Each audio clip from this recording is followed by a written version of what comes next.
আন্তৰিক শুভেচ্ছাৰ লগতে ভোগালী বিহুৰো শুভেচ্ছা জনালোঁ।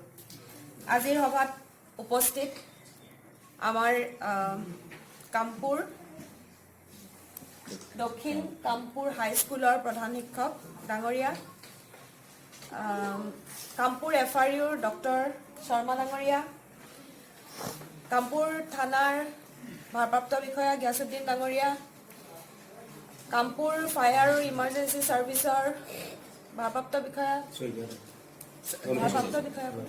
ধৰ্মেশ্বৰ শইকীয়া ডাঙৰীয়া, মঞ্চত উপবিষ্ট গণ্যমান্য ব্যক্তিসকল, এই স্কুলৰ শিক্ষক শিক্ষয়িত্ৰীসকল আৰু মোৰ মৰমৰ কণ কণ ভাইটি ভণ্টিসকল।